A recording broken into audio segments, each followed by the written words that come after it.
की रक्षा विषय पर अपने विचार रखना चाहूंगी। अगर इसमें कोई त्रुटि हो तो मुझे क्षमा करें।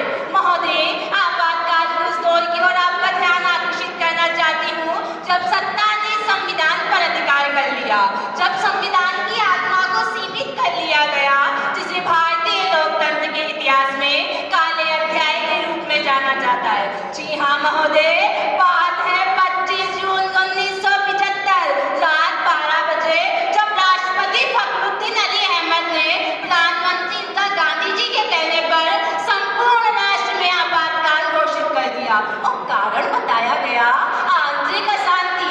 जी हाँ महोदय, आंतरिक अशांति। अपितु देखा जाए तो कारण कुछ और ही था।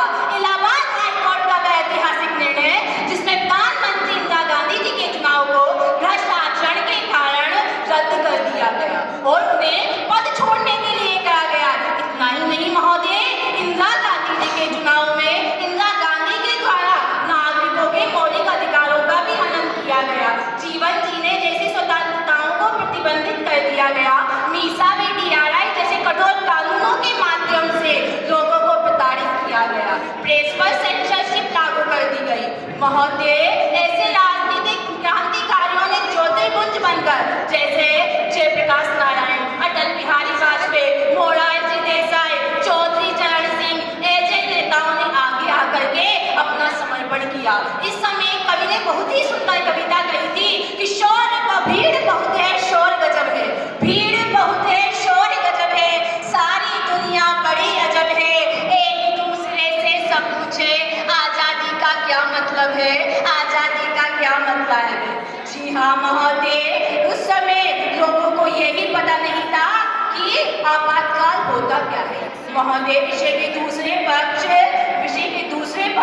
लोकतांत्रिक मूल्यों की रक्षा पर अपने विचार रखना चाहूंगी। महोदय, जब हमने 21 महीनों के आपातकाल से स्वतंत्रता को ग्रहण किया और खुली सांस ली, तब देश का प्रत्येक नागरिक इस लोकतंत्र में अपनी भागीदारी को सुनिश्चित कर रहा है। महोदय, आज देश का प्रत्येक नागरिक मतदान करके जब अपने अधिकारों को नाप रहा है और साथ ही जब युवा मतदान करके अदालतें अपने कानून का निर्माण करके, किसान अन्न उगाकर, वैज्ञानिक चांद पर जाकर आप और हम अपने कर्तव्यों का पालन करके राष्ट्र निर्माण में अपनी भूमिका निभाते हुए कहते हैं कि षड्यंत्रों को कुचल खड़े हैं, षड्यंत्रों को कुचल खड़े हैं, सीना अपना तान यहाँ, लोकतंत्र है ढाल हमारी, शक्ति है मतदान यहाँ, अपनी मर्जी अपनी सत्ता चुनने के अधिकारी हैं। अरे हम स्वतंत्र नागरिक भारत के हर अन्याय पर भारी है। और वक्त की नजाकत को ध्यान में रखते हुए चंद पंक्तियों के माध्यम से अपनी वाणी को विराम देना चाहूंगी कि दुनिया का इतिहास पूछता रोम कहाँ, यूनान कहाँ, घर घर में शुभ अग्नि जलाता वह अनंत ईरान कहाँ, दीप बुझे पश्चिमी गगन के, व्यक्त हुआ पर बर अंधियारा, चीर कर तमकी छाती, चमका हिंदुस्तान हमारा, चमका हिंदुस्तान हमारा, जग के मस्तक पर हो निशा, शोभित हिंदुस्तान हमारा, शोभित हिंदुस्तान हमारा। जय हिंद, जय भारत।